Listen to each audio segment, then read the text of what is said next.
Hi, I'm John, And I'm Eric. and we are proud affiliates of the You Run Podcast Network. Head on over to yourunpodcast.com to check out all of our content, all of our affiliates' content, and so much more. See y'all there. Hello, everyone, and welcome to another riveting edition of Under the Floorboards, where we laugh at the creatures that go bump in the night. I'm your host, John, joined as always by my beautiful co-host, Eric. How are you this week? Fabulous. I would say so, because this is something we never thought that we would get. And what is that, my friend? A sequel to Ready or Not called Ready or Not 2. Here I come all over the place. And we did. Oh, all over that movie theater. Every orifice was dripping something by the end of that movie. Which was funny because most of Samara's were covered. Mm-hmm. Yeah. And first of all, before we start getting into it, I do want to say this episode is going to be fucking full of spoilers. This is your one chance. If you do not want spoilers, do not listen to this episode. Go watch it. Come back to it. Or if you want to know what happens, listen to this. But this is your last chance. There are spoilers in this episode. Yes. Because we can't fucking wait to talk about it. Yeah. So, do you want to tell us? Yeah, the excitement's getting. Tell us your first impression. No, it's fun. The first movie is, well, let me rephrase. This movie, in my opinion, is every bit as good as the first movie is. That's not only very hard to do, but it's also really rare in horror. So we have a very quick section where the movie picks up right where it left off and everything, and we move through a little bit of a flashback recap just in case you're not like us and didn't rewatch the movie ahead of time or whatever. You can get caught back up. So I love that energy because it gets you right back into the story and it just keeps it pushing, right? Mm-hmm. First impressions are definitely that it's super fun. It does that balancing act between kind of drama and comedy and horror very, very nicely. I didn't feel like any of it dragged at any point. It still kept everything under 2 hours while opening this world up tremendously into something much bigger and much more higher stake than we were given in the first movie. And Samara Weaving did her thing again. All the new characters they interacted with and were introduced to throughout the plot did their thing, were very believable and very effective for the storytelling. Her sister, whose character is, I believe, is named Faith. I can't remember the name of the actress off the top of Faith and Grace, yeah. An Irish Catholic. Yes.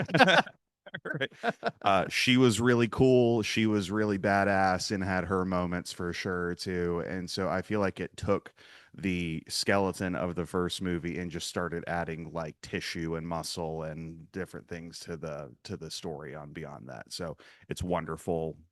I will be honest, I don't know if this is one you really need to see in theaters. We were just really excited about it because we love the first one so much. We want to support this team that's doing this, but it's up to you guys at the end of the day.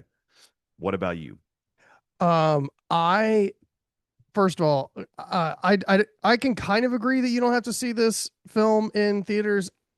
It is hard to get me to, first of all, get excited and go see a movie in theaters. And I'll be honest with you, I have not been this fucking excited to go see a movie in theaters in probably since Godzilla -1. Right. Yeah. I just, there has been nothing that kept pace with something that I was so excited for. And it was funny because I felt like I was the only person in our group that didn't do a rewatch before walking into this, because I periodically watch the first one so often. It's in your rotation. I've literally watched this film since we recorded the episode. Yeah, just on your own volition with no sequel guaranteed. And that was the point that you brought up, not to divert you away from what you're talking about first impressions, but you made a great point. There was no reason we should have gotten this movie aside from just the love of the game, right?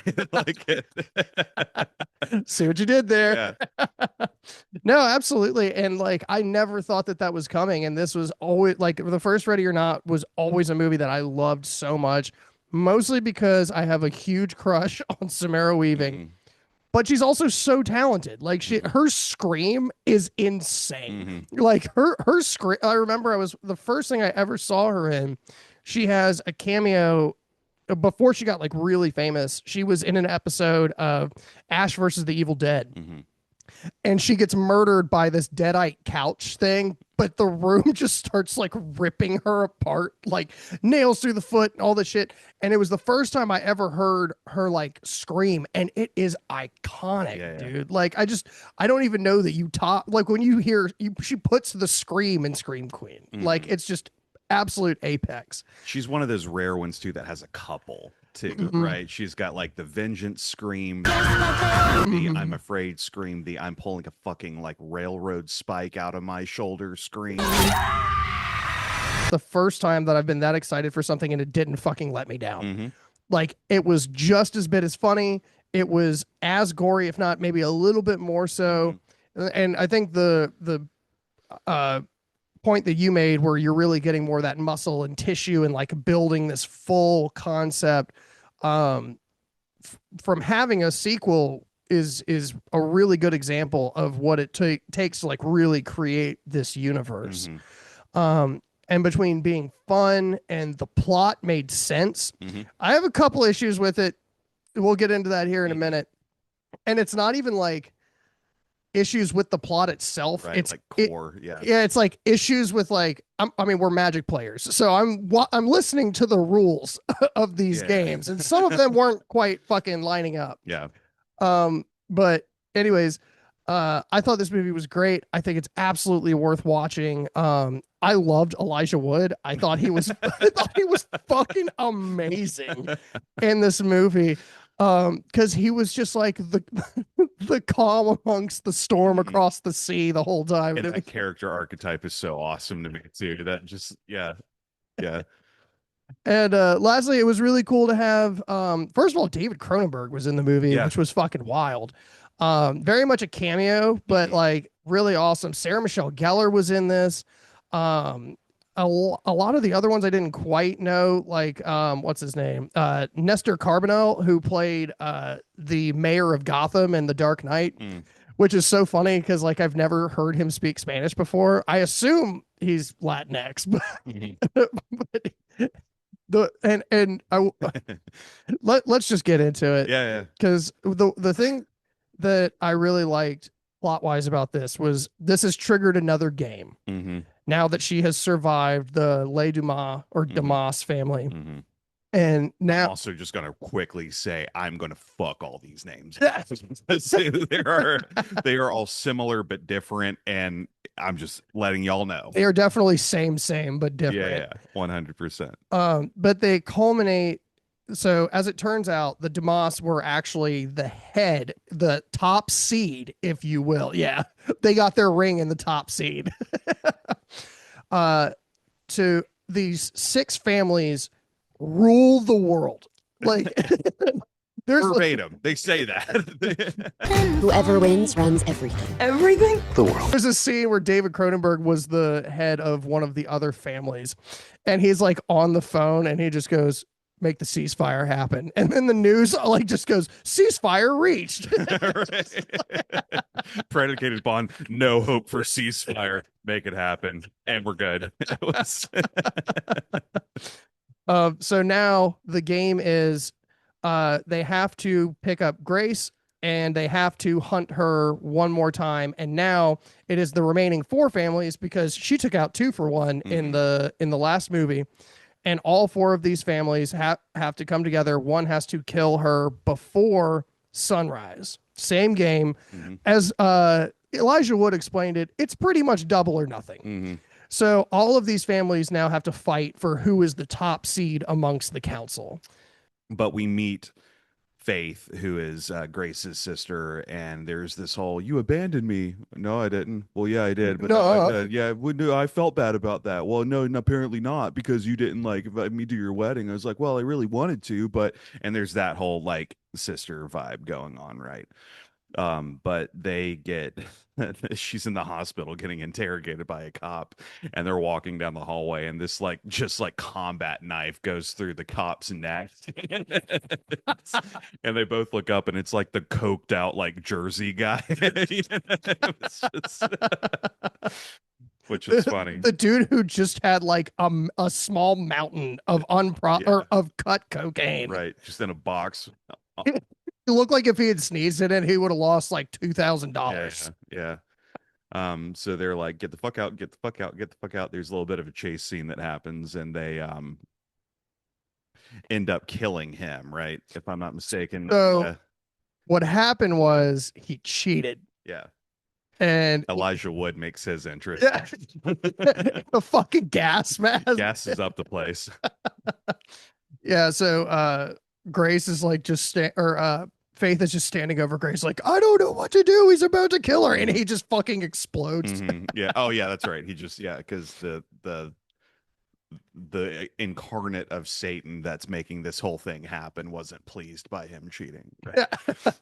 One little tidbit that I thought was very cool that they didn't have to do, but they did anyway. But they let Grace get back into her dinner gown and like iconic yellow Converse for a second for like your like suit up moment. She goes, I can't fight in this smog.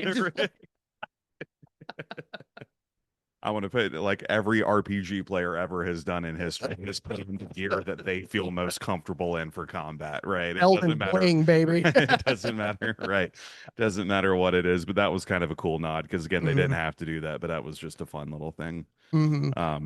So they get kidnapped and we meet all the families. Right, we get whisked away and we kind of have like a montage of everybody getting stoked about this thing that's about to go down. And they get gonna like, kill a person. Right. Person. To like this big estate, like on for all intents and purposes, like upstate New York, I think is what they were going for. But it's giving like the Gentleman vibes where it's somebody that is so stupid rich it's incomprehensible how much money they have, right? I mean, it's just that number does not exist. I wonder if it was cheaper to buy the house and then just resell it for the movie. You know what I mean? I don't know. But that's where the game is going to happen. Like you said, it's the same rules that all the families get briefed by Elijah Wood, whose character is just in the credits referred to as the lawyer. And I love his character so much because he is your true neutral. And every good movie with a bunch of moving parts needs a true neutral just to absolutely be like the bookkeeper. No, you can't do that. Or yeah, you can absolutely do that. And just no moral conflict, no investment versus like emotional connection, anything like that. Like he just is there. Is he going to be mad? Yeah, he's going to be mad. Yeah. So the important thing about the rules of this game, the family members are not allowed to kill each other as far as the battling families that are trying to get the top tier. If Grace survives the night, she actually becomes the head of the families and whatever. There's not actually like a name for this cabal of people. It's literally like the equivalent of like the Elder Council, right?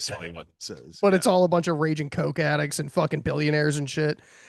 And it was so funny to me that one of the second fucking rule that Elijah Wood says is you are not allowed to kill them without a weapon that was part of the era that pact that was made with all these families happened. So like as soon as the game starts, dude pulls out a PSG-9 and starts fucking shooting across an open field with a sniper rifle, and I'm just like, John John kind of turns to me and goes, "Is that from his era?" I was like, 20 years ago. Sure, I guess. They like immigrated to this country in the 1700s. And because I know you want to talk about this, and I have a point to add to this as well. I mean, if it's like the cheapo, like evolution part of it, then nothing matters. Because like, what is it going to be like? Oh, so they had black powder rifles back then. Okay, what they didn't have was a 50 caliber fucking rifle. Right.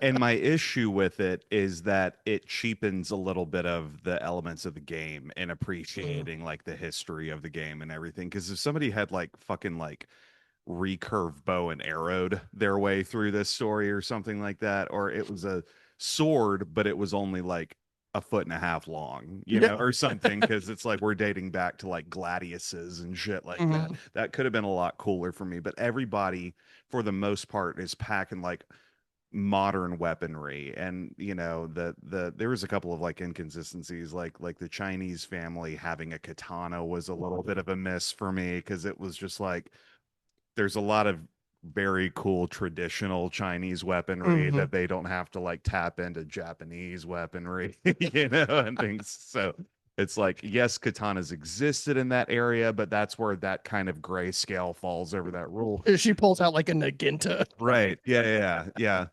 Or I don't know, just what you could have done so many cool things. And whatever. I'm not the one writing the story, but you did emphasize that rule awfully hard for it to not seem like it mattered that much. Like really at all. Yeah. So, because there was one dude who was just like absolutely whatever that like front curved sword. It's not a Oh, shotel it's a because that's curry. the opposite. A curry. Yeah. Hmm. And that was like, yeah, got it. Because that would have made perfect sense with the era and the nationality of the guy and everything, and that was like perfect. So yeah, it didn't seem to matter that much, and that was fine.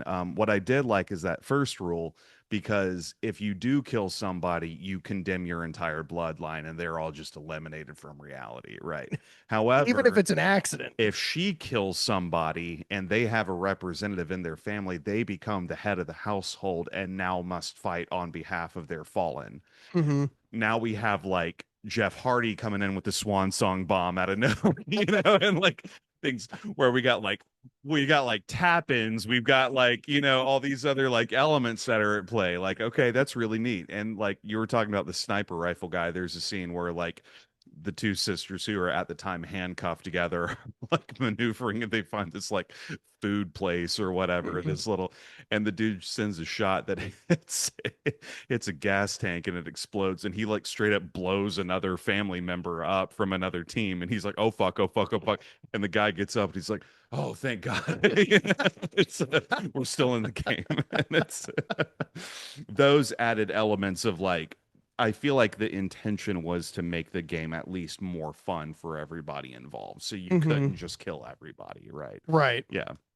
Yeah, and it made it more like, you don't stab the dude at the fucking Smash Bros tournament. You know what Exactly. I mean? Like, Right. We're just two bros smashing, man. It's not it doesn't have to be, sometimes it's four bros smashing, man. Like items on. Right. little Pokeball action. Are you looking for your next podcast obsession? Look no further than Fans of the Dead. Hosted by the mighty Mike Petro, right along with his hilarious tangents that as he looks back on what makes us all fans of the dead. Fans of the Dead is available on all streaming platforms. And don't forget to check us out on yourunpodcast.com. But we do find out that there's like kind of a loophole that Wan Shixing actually finds out, which is a wild name. It could have been Karen. It could have been fucking anything. Yeah. But they really wanted to make sure that we knew that she was Chinese, other than when she picked up the phone when she was in fucking Shanghai. Yeah. She's like, katana in hand, telling the girls, like, if there is a loophole, if you marry my son, our family takes over. You don't have to die. The game is over. Mm-hmm. And all we have to do is like occasionally sacrifice some virgins and shit like that. She even goes, it's not that bad. That's actually one of my favorite exchanges in the whole movie is like, after all this is explained to her, Grace looks at her and goes, so are you a good person? She goes, no. Absolutely not. Yeah. But my son is a good boy. Yeah. And he could smash some arrow weaving. He's an idiot, but he's kind, and he shows up with his Nintendo Switch 2, which was funny to me because another like time jump thing that happened between like the original movie is like apparently in the 3 days at which she's back in the game, there's not the Nintendo Switch 2 had been released. While we're talking about inconsistencies, but again, the flaws in this movie are very nitpicky. It's very much me a feeling at times that I'm trying to take away from the fun. Well, and the thing is like nothing actually took away from the fun of this movie. Right. Yeah. There were times where you're just kind of like, I don't know that that's actually the case, but it doesn't matter because the plot's moving anyway, and we're still having fun. So, It's not immersion. Well, immersion is a very loose word for this movie, Mhm. but it's also you're still invested in the story, and you still want, Mhm. Grace and Faith to be okay at the end of the day, because they do a good job of making you care about them as They really did. characters. You, And it you was very fast yeah, too. you already care about Grace because if you've seen the first movie, you love her.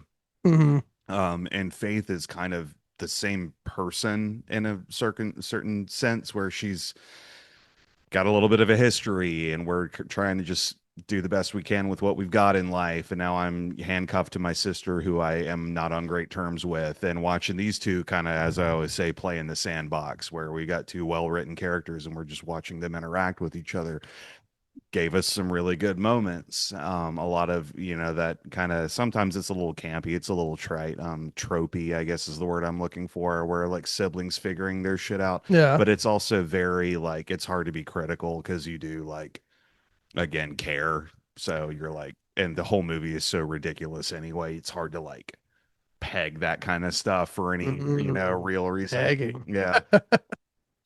But it's, yeah.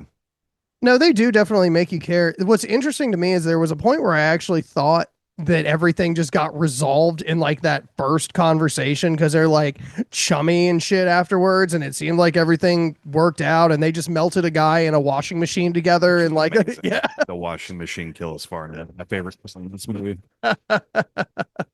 Yeah, there were some pretty top tier kills in this, and Yeah. I think it was because there was so much slapstick that Hmm. was connected to this, and like, Because again, this is all very still knives out, gentleman toned with mhm, everything that's going on too.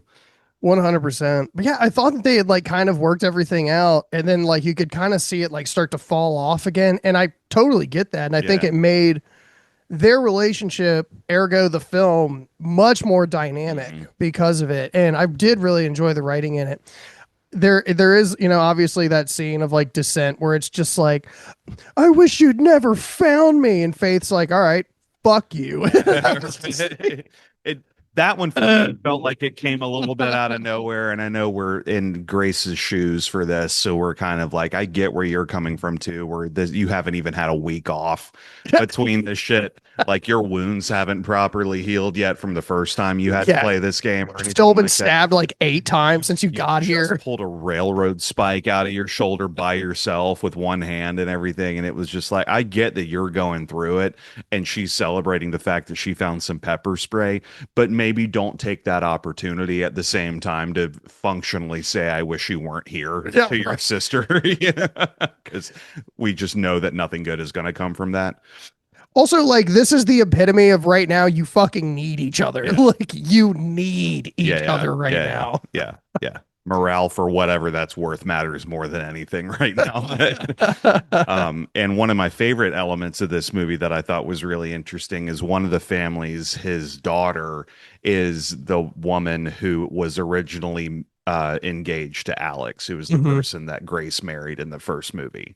Right. And so she's mhm. kind of got this like revenge kill fuck you bitch energy with her that is really funny, and they end up having like a fight off that's just was laugh out loud hilarious because of the circumstances that are involved with that, and sets up my second favorite kill in the movie. Okay, go um ahead and talk about it. so the separation happens where Grace and Faith go their own separate ways, and Faith happens to walk into the hallway where the older brother of the like Titus. the yeah Titus is just like lying and waiting for this opportunity to come, and he beats the brakes off of Faith It in was it in was a in brutal. a very brutal, like polarizing kind of way, where that was the unsettling part of the movie, like that was the horror element, because it was just like unstoppable force versus a very movable object.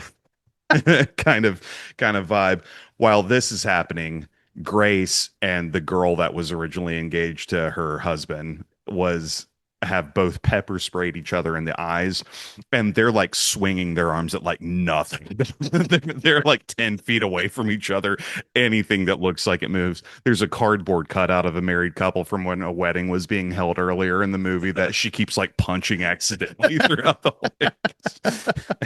And you get this really beautiful blend of like slapstick comedy, this is hilarious, versus this like brutal thing that's happening to what I assume is a 17, 18-year-old girl, Hmm. you know. and turn around every now and then, and like it really like like pushes its finger on the nose, like how bad it is when you get separated. You just need each other tonight more than ever, perhaps. And it was just that was hysterical.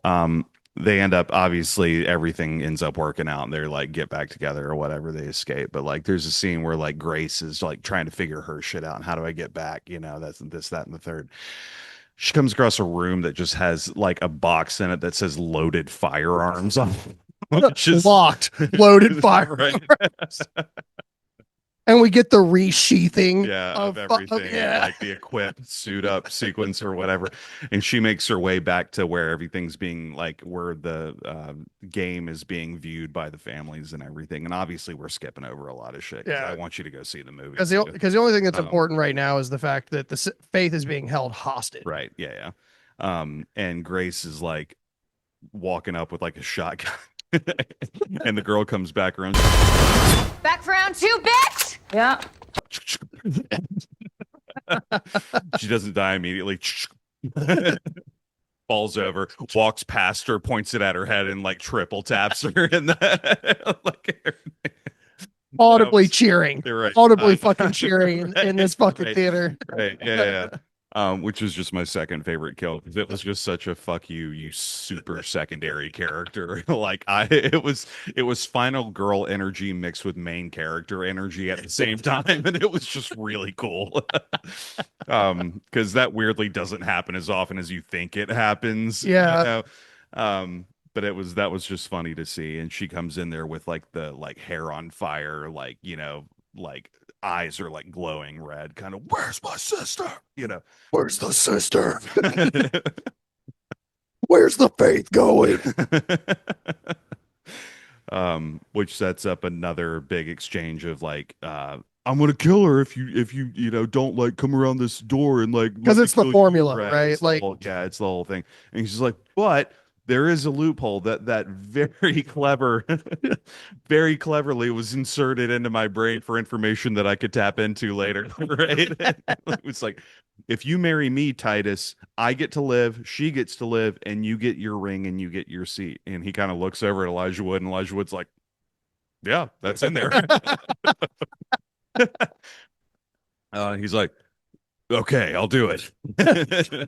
So now we're gonna have this big satanic wedding festival, right? A solstice, if you will. Yeah.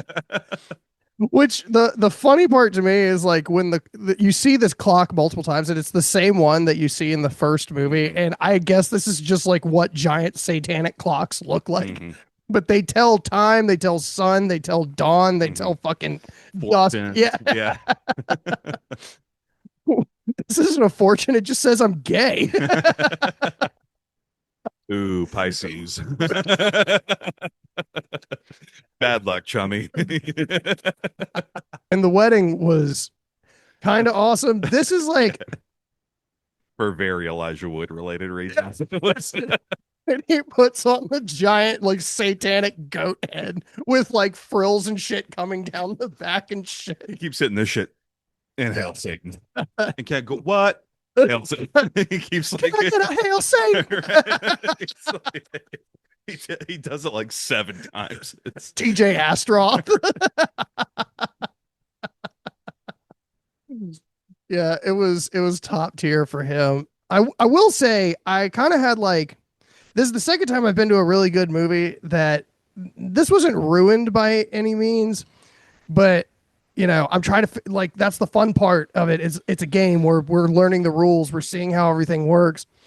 And as of right now, it's a matter of her making this blood pact in the wedding. But so she,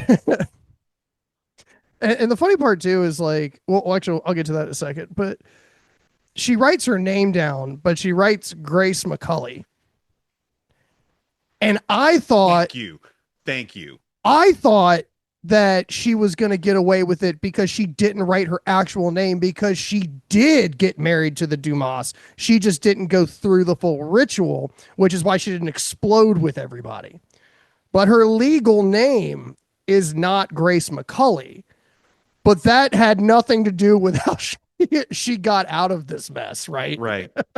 I saw that too because they emphasized that why at the very end when she's signing it. She puts a little flourish on it, and I was like, because there's that part of the beginning of the movie where she has the debate. That's not my fucking name. And I was like, perfect tie back. Right. Perfect tie back to, because if you weren't paying attention or if you didn't know that or clock that, you would have missed her like survival out. Right. Right. And as it turns out, that didn't fucking matter at all. It was a Chinese woman holding a katana. It doesn't matter. It was. She signs and makes the pact and then stabs Titus in the neck like 18 times. Faith is like, fuck yeah. Grace being the hype girl in this was amazing. Yeah. Get his ass. You're right. Get his ass. Yeah. And she just keeps going in on it. And she like takes the ring off. The ring that you see throughout the film is kind of like what it means, like to be the top seed, to be the top tier of the families. And she like puts the ring on and she just goes, so I can do whatever I want now. Elijah Wood's like, yeah, that's correct. That's correct. She goes, I could change the entire world. And it gets this giant, beautiful pan of like all of the cultists like around this pit or whatever. Imagine, okay, I want to paint this real quick before you continue. I'm sorry. Imagine being given the opportunity to destroy everything that is known to be true about the elites puppeteers. Okay. Raise your hand if you're in the room and you would take that opportunity. And I love it because it didn't tie anything related to religion. It wasn't a like, fuck Satan. It wasn't anything like that. It was just a, fuck billionaires though. First of all, that like think that they just, it was just such a like clean fucking. So anyway, I just thought that was a nice detail. Yeah. So she like twists the ring a little bit and just goes, or she goes, I could just remove myself from all of this. Since I have the power to do whatever I want, I can just excommunicate and remove myself from this entire pact, right? And Elijah Wood's like, yeah. The cultist in the back goes, can she even fucking do that? He's just like, weirdly enough, there's no rules for anything like this. So yeah. People, once they hit this height of power, will really give it up. We don't have bylaws for this. Which again, hysterical. The one dude just goes, well, how long is it until daylight? 3 minutes. He looks at his watch too, which I can only imagine is a much smaller version of the same clock. It just says Rolex on it. Well, because what was it? Because one of the last like proclamations was, and what if nobody's wearing the ring and in the 3 minutes? Because whoever's wearing it at the end of the 3 minutes, their family is now the top seed. And they were like, well, what if nobody's wearing it? Well, Mr. Lamont would be very, very upset. So everyone's like, fuck. So she throws it into the pit that's just full of like dead people and goat carcasses and shit. A lot of horns. A lot of horns. Yeah. And of course, like this little kid that for some reason had 2 Tech 9s earlier in the movie. That was amazing.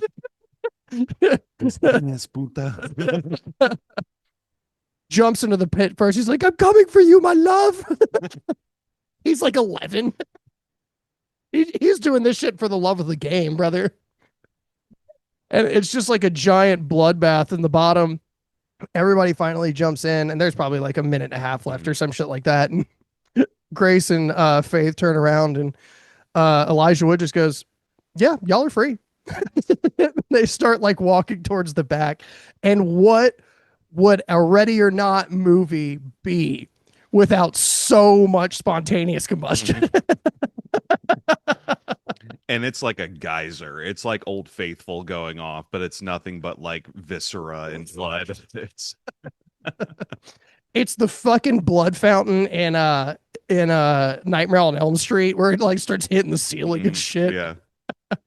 And we see one of the Rajan that come down. He's like, I excommunicated myself. I don't even have anything. Guys, we survived. And just party. and just And Faith screams again, like still not used to that shit. And they kind of like they leave and very appropriately grab a cigarette for Grace and a piece of gum for Faith. And they go outside and they both hit their fix or whatever. And Elijah Wood gives them like this smile at the end or whatever because he's just a dude apparently. I was like, what's going to happen to Elijah Wood? And again, he's just a lawyer. He's just doing his job. True neutral. Maybe. Right. I don't know. Yeah. I like. Okay, so I do want to get into this a little bit. Okay. Because I've got a couple theories, and it's very quick. So, like, when they turn around, they see this giant figure of flame kind of create itself and then disappear. And then Elijah Wood just gives that look of like, my girls. To me, what that said is, as if I were somebody who had been swindling and playing games for century or millennia, even, I think he enjoyed the fact that he got bested in a game because that makes the games interesting. Nobody wants to play a game where they just win and win and win and win and win. That's not a game anymore, to me at least. So my thinking is I have a theory that he's one of two people that they don't answer. Either A, he is Mr. Lamont, and if that would be the case, he would be Mr. Lamont speaking on behalf of Satan, or B, he is Satan. And I kind of like the idea of that. I know that there's a lot of like during the wedding where he's like calling on to Satan and doing all that kind of stuff. But again, if he's pulling the woolly hair over everybody's eyes, you know what I mean? Remember, the only way away from Satan is by grace and faith. Yeah. So. Oh, we tied it back. Right there. Right there. By grace and faith alone. Yeah. So that's my tin hat on it. Is I do think that, and I would buy that. Yeah, I do think he is actively the devil because lawyers are. Yeah, and I think that's a little again. Yeah. Yeah. But yeah, that movie was absolutely amazing. I had so much fun watching it. I want to ask you a couple questions. So in the vein of this being a sequel, where do you think it ranks in like horror sequels? That's tough without having a database in front of me. Sure. This gives like I have to take it out of horror for me to give an accurate comparison because this is such a that's not even fair. Hang on. Let me summarize without making a direct comparison. Let's do that instead. I think this is as good as the original and therefore is automatically valid as a sequel is considered. Because where sequels fail for me is by cash grabbing on something that was once popular or had heat and like weren't able to capture lightning in a bottle twice. And this one very much did. I think this is going to end up being kind of your like, Jesus, it's so hard because it's so rare that sequels are as good without being better than the original if they're not just worse. Like the Two Towers feels cheap because the Return of the King is coming and it's just it's like just better than the other two movies. If we get a third movie in this universe, awesome. And it's not even about it being better at that point. It's just congrats on making so much money on this movie.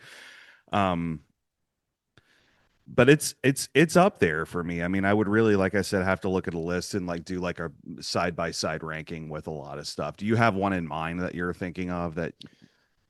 Not necessarily off the top of my head. I mean, like that's kind of why I was bringing this question up. Is like I don't think that they like. I think it's if I'm having trouble thinking of them.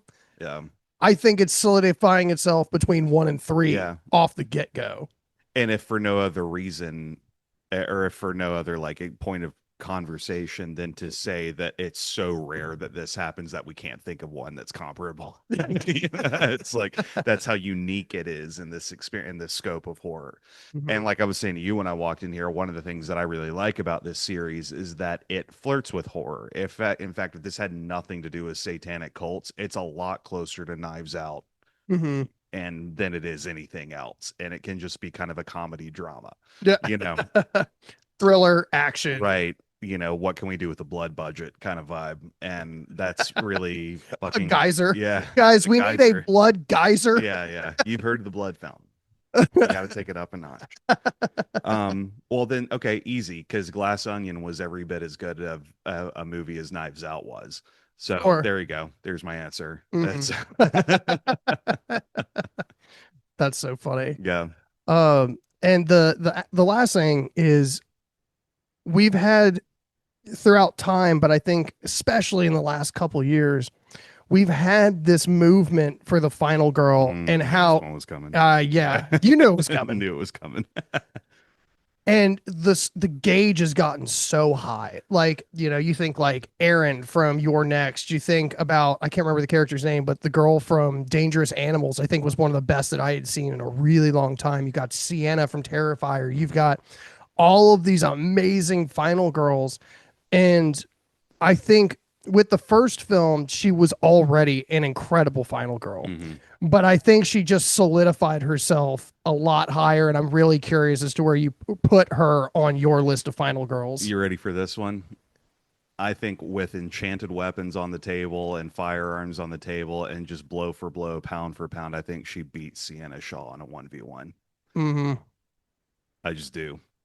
Because what she was able to do is save the people that she cared about, and Sienna couldn't. And any final That's diabolical, brother. any final girl that can save herself in multiple movies as well as the only people that she cares about. In this case, it's one person, and that's not super fair. Come on. I mean, like there's a layer of that, right? Right. Do I think that she could handle, you know, Art the Clown? I don't know. Probably not. Because Sienna couldn't really do that either until she inherited a sword that was specifically created for defeating Art the Clown. So it's, you know, that's why I'm saying on the table. I don't know, pound for pound. Yeah, I was gonna say, Yeah. do we put her in Alien and see if she outfights fucking Ripley? You know what I mean? She outfights Ripley. Okay. I don't Okay. think she's quite there.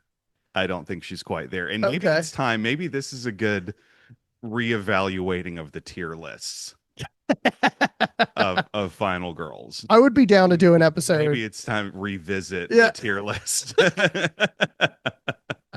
And maybe we can kind of like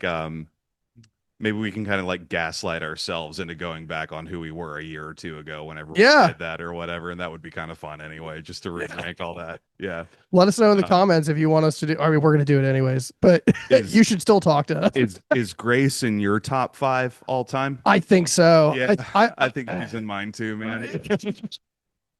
it's hard for me to. Here's my thing. You look at fucking Ready or Not 1 and Ready or Not 2. This shit happens within a 48-hour period. The therapy. Yeah, Sienna Yeah. got 5 years of fucking therapy Right. and alprazolam or whatever the fuck he Mhm. was taking. Yeah. Yeah, Grace couldn't even get a fucking cigarette. It's- and let me tell you, as somebody who can't put this shit down, brother, I'm not sure I would be able to get through that shit. And I could say that very confidently. They found Eric because he was shaking in the corner and the metal was fucking rattling. Precious. Guys, I'm nicking. Come on. Please. Smooth taking a fucking shit. I was like, dude, this whole movie's been about wanting a cigarette. I gotta go outside right now and handle my business. I will say I don't think there's anyone that looks better smoking a cigarette than Samara I Weaving. completely agree. I completely Yeah, no, I think we should definitely reevaluate the final girls list because I think Yeah. there's some real fucking contenders now. Mhm. Because it's like, Especially since the Sienna Shaw fall off that was Terrifier 3. Yeah. Like it's time to address the Derrick Rose of our generation. We love you so much, but damn, it just fell off, didn't it? Just couldn't ever capture that magic. um, yeah, I just like, and I will say, I don't think that there's going to be a third, Yeah, it was very final. and I think that's a good thing. Yeah. I don't really want another Ready or Not series. I don't think that you catch lightning 3 times. Yeah. You also can't possibly go higher now without having her actually like face Satan. And that's just like, okay. Now we go pound for pound with CNN. Right. Yeah. She killed Satan. You killed Satan, brother. Like, are you kidding me? Samara Weaving just turns into a Valkyrie.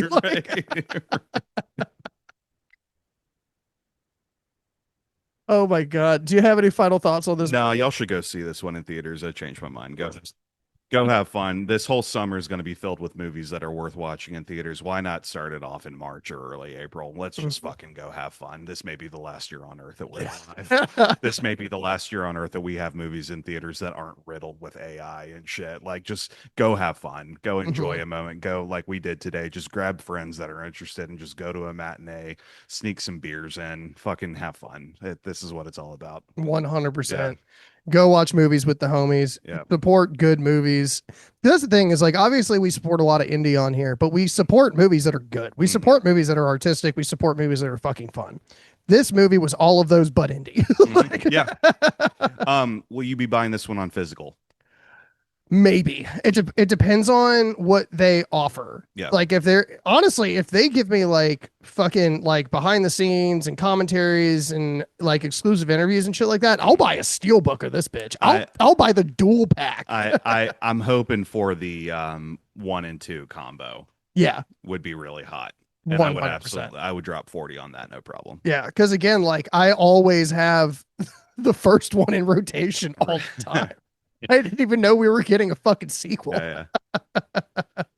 But congratulations to the team that made it, and don't give your money to Israel. That's the only thing I ask. Please. I can't take it I can't take any more hits. Do anything but that. Wouldn't that be like the most cuck shit ever if like this movie's all about like undermining billionaires and like what they do with their money and keeping other people down and shit and worshiping Satan, and then they give all their money to Israel? Because this movie's just an allegory for the Epstein files. It absolutely is. Wouldn't that be some shit? Damn. Actually, don't go see this in theaters.